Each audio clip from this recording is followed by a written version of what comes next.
அவரிடம் நம்பிக்கை கொண்டு அவரை ஏற்றுக்கொண்ட ஒவ்வொருவருக்கும் அவர் கடவுளின் பிள்ளைகளாகும் உரிமையை அளித்தார். நம் ஆண்டவராகிய இயேசு கிறிஸ்துவின் மீது அசையாத நம்பிக்கை நாம் கொண்டிருக்க வேண்டும். எபேசியர் 1:7 கிறிஸ்து ரத்தம் சிந்தி தம் அருள் வளத்திற்கு ஏற்ப நமக்கு மீட்பு அளித்துள்ளார். இம்மீட்பால் குற்றங்களிலிருந்து நாம் மன்னிப்பு பெறுகிறோம். இயேசு கிறிஸ்து தம்முடைய பரிசுத்த இரத்தத்தினால் நம்மை கழுவி நம்மை மீட்டெடுத்திருக்கின்றார். நம்முடைய பாவங்களிலிருந்தும் நம்முடைய மீறுதல்களில் இருந்தெல்லாம் என்னை மீட்டெடுத்த இரட்சகர் இயேசு கிறிஸ்துவே என்று நாம் விசுவசித்து அவர் மீது நம்பிக்கை கொள்ளும் போதுதான் நாம் கடவுளின் பிள்ளைகளாக மாற முடியும்.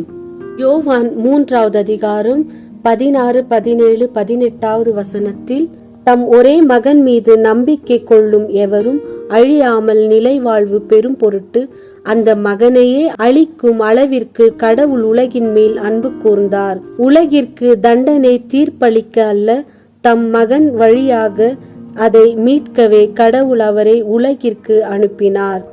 அவர் மீது நம்பிக்கை கொள்வோர் தண்டனை தீர்ப்புக்கு ஆளாவதில்லை. ஆனால் நம்பிக்கை கொள்ளாதோர் ஏற்கனவே தீர்ப்பு பெற்றுவிட்டனர்.